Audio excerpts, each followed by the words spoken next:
Hey guys, welcome back to Bedroom Studio Corner. I am XD. Welcome back to my channel. So great to have you here. Now in this video, I'm gonna be mixing an Afro-House track. In my previous video, I was arranging this. If you didn't check that out, check out my previous video so you can see how I arranged this and how I got to this arrangement that you see right here on the screen. So now we're gonna be mixing this. So let's go to all the channels that we have over here. Let me just say all, so we can see everything. So what I'm going to do is I'm going to select everything that is not routed to a mixer. You can see some of them have a little bit of pre-mixing on them. Now I'm going to Control L and send them to mixer tracks. So the way I'm selecting these tracks is by right clicking and dragging. That's how you can select and then send them over easily. Just select those, send them over, and now all our tracks are in their own mixers. So I've been doing a lot of mixing videos before, and this is now how you can try and mix this type of a sound. So mixing has no formula. Making music doesn't have a formula necessarily. It all depends with the sounds you have and the feeling you're trying to go for. So that's why I'm not so huge on sharing presets, because I feel like presets don't really help you, because you can take a preset from another track and put it into a track that is even similar to the one you have, but the sound will never be the same. It's too many variables. So presets are really not going to help you. But if you're going to take all this knowledge that you get from my videos and put it all together, you actually become better and you can actually have your own style of sound. So that's why I try and make as much videos as I can to show you different scenarios of doing the same thing. So now we're only mixing, we're not doing the mastering. So firstly, what we want to do is we want to give ourselves some headroom. I always talk about headroom. Headroom helps you have more room for you to mix and more room for you not to be clipping. Because now if I play back our track, like let me select a part where everything is playing over here and just play it back so you can hear how loud this track actually is. Because I didn't worry about the mixing, I was just composing and arranging, because I knew when I start to mix, I can now bring down all my levels down and, you know, do some gain staging and give myself some headroom for me to add more effects and, you know, keep everything nice and clean and not clipping. So let me play this back quickly. As you can see here, we're peaking over zero, actually over 0 dB. Let me just extend that. There we go. As you can see, our track is very loud. So now what we need to do is select everything. Now I'm just going to press Control and Shift. Select that one, press Control and Shift, and then I'm going to select everybody. I'll just select everything. And then I'm just going to drop the levels like 6 dBs. Like see in the corner, I dropped 6 dBs. Now let me play it back again. There we go. So that's a bit of headroom. That's like 6 decibels of headroom, of which that's enough. That is good. So now we can start there, and then we can start doing our mixing. So what's usually good is to kind of solo your sounds out and start to carve them. Like firstly, we can start with a kick. I'm gonna load an EQ first. Parametric EQ 2. As you can hear, there's some high-end information over here on our kick, so we need to cut that out and not kill so much of the mids, because we still need our kick to kind of punch through on speakers that don't have so much bass, or like on phones and small speakers as well. So we need that mid-range in there, and the subs are still in there. That sounds okay. Then we can start bringing in other sounds and carving them. You need to lower that voice down, add an EQ. I always tell people that a lot of producers don't understand EQ, and to them it just feels like it's something you just slap on a preset and you move it along, but they don't understand that an EQ is our kind of like our carving tool that helps us carve all our sounds and make sure that they're in the right place. If you don't understand how to EQ, you need to learn that. It's very crucial, especially when you're getting into mixing and mastering, especially EQs that show you the information and show you the frequency spectrums. You can use that to visually see where frequencies are landing. So here I'm just gonna cut off a little bit of the highs of these maracas, because I want my other sounds to be playing around here, because I think I have some hats in this track as well.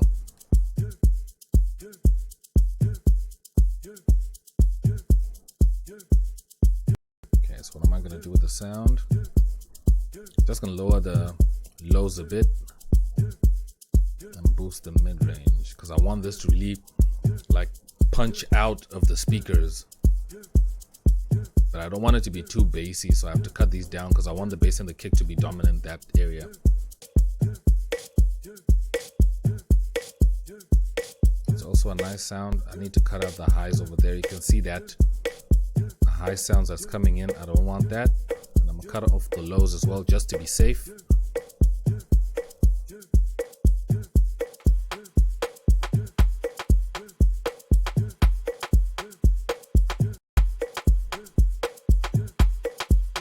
Let's boost a little bit of the high mids over here.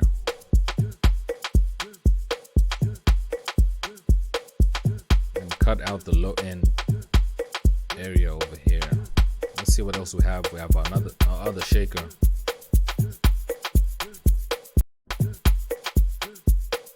Now this one we wanted really dominant in the treble side.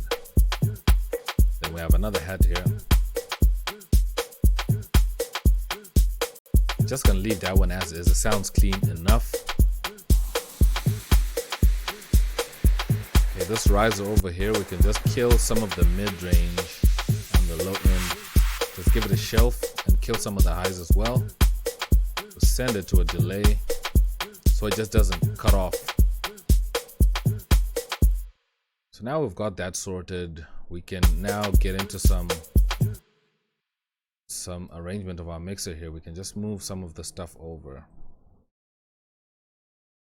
because now we're gonna get to bussing. We can also move these guys, and there we go. Now we just need an empty track that we're gonna bring over here. Well, I can move it over there. And then that's going to be our main bus, like our drum bus. So I'm just going to open that and say drums. Then I'm going to select from here to there, track routing, create submix, drums. There we go. So now all of these sounds are now going over here. Okay, we missed a sound here. Ah, there it is. So it's easy. We can just route to this track only. Then now it's in our drum bus. As you can see, now all our drums is going into one place. Now what we do after this, we can add an EQ. Just look at our frequency and try and carve our drum sounds. Let's give them a little bit of mid-range and a bit of low boost, and raise some of the highs as well. And then maybe we can add a little bit of compression to these.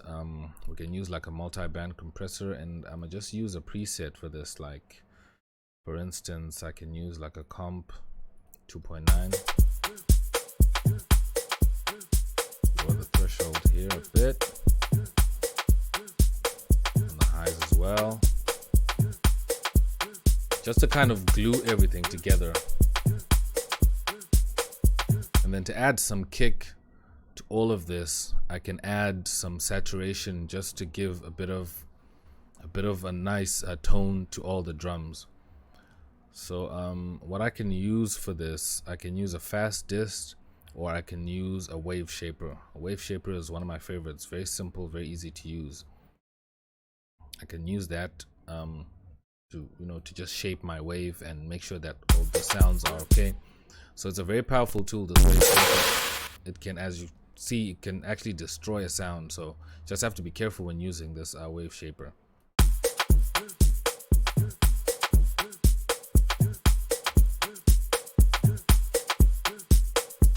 I like the sound of that.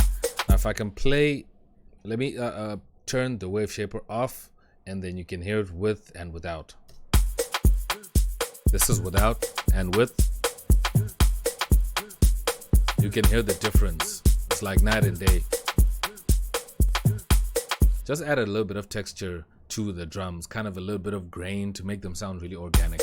Now we can start adding our instruments in, but check our master. We are still very low and we're still in a safe place.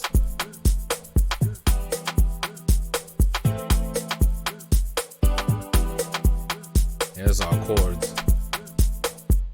What we can do with this is we can add an EQ, just check them out, cut out some of the low end slightly, and then what we can do, we can add a stereo enhancer. I like the preset that they have in here that's for strings. I like this preset because it kind of splits the sound to the sides, kind of giving it a chorus effect. But I don't like the chorus effect to use it so much on sounds because it has kind of a shifting, phasing type of an effect on it.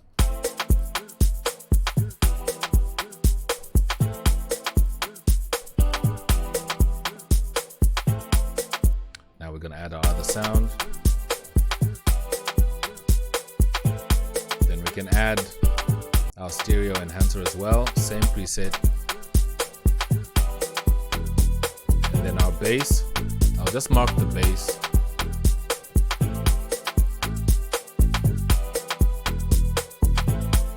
Add a parametric EQ too.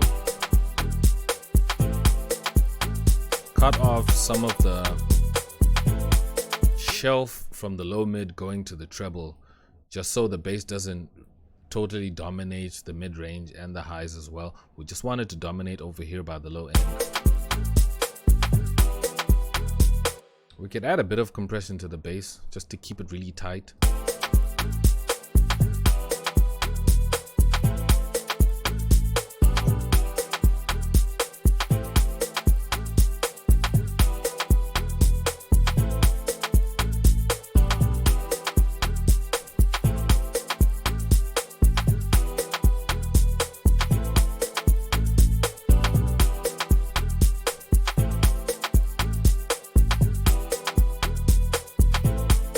Okay, now our bass is very solid.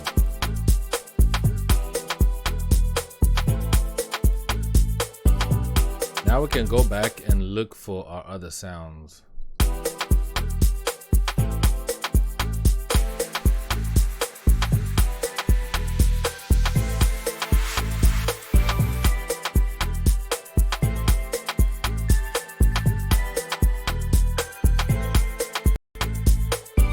Let's check out these bells. Let's give them a bit more sparkle.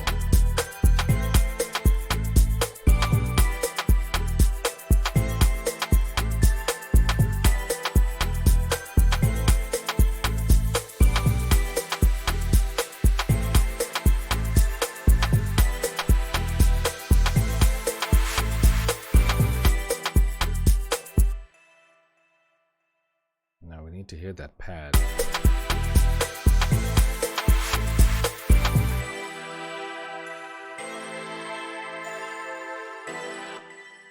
We can add that stereo enhancer to this pad and make it spread out.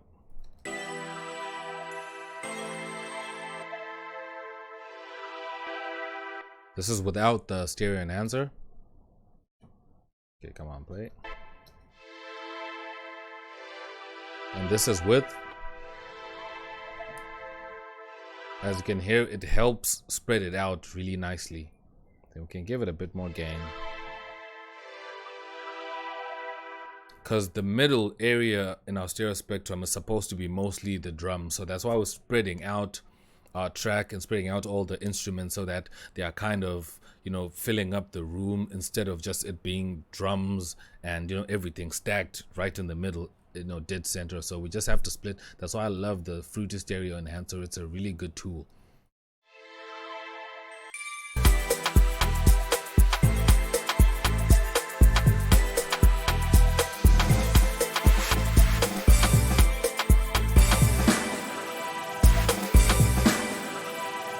So now what's left is just to, you know, play around with effect volumes, making sure that they also stand out. They're not just drowned into the whole track.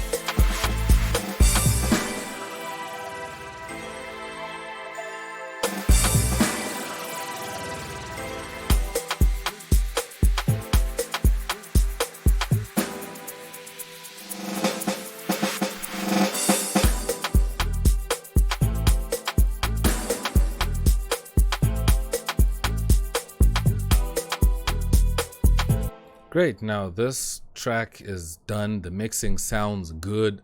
I'm enjoying the mixing. It's sounding really nice and crisp. Everything is clear. Everything is where it's supposed to be. So I hope you find this video very helpful. Mixing is a process that takes time, and it depends what the sounds you have. I could have mixed this more in depth, but I'm using headphones, so sometimes what you're using in terms of speakers and headphones kind of gives you it doesn't really represent the sounds exactly as they're supposed to be. But if you want to do much better mixing and you want to do much better edits and tweak your sounds way better, you have to get a good pair of studio monitors to actually listen to the frequencies properly and do a much better mix. But this is how you can kind of carve out your sounds. If you don't have really good monitors and you just want to use your headphones or you just want to use your speakers, that's why I was just showing you how you can kind of place and tweak out your sounds using EQ and make sure they're in the right place. So I hope you find this video very helpful in terms of mixing, and it also helped you with the gain staging and bringing all your levels down. As you can see, my levels are all down here. They're kind of spiking, you know, it's like a wave going on over here to give yourself headroom over here on your master. So now in my next video, I'm going to be mastering this track. We're now going to be at the master bus, so you can check out that next video and then we get into mastering. So that's it for this video. Subscribe down below if you're new to the channel. Leave a like down below if you like this mixing. Let me know how you start your mixes. Let me know if this is what you do. If you do it another way, I want to know down in the comments. I'm going to check you guys out in my next video. I am X and I'm out. Peace, y'all.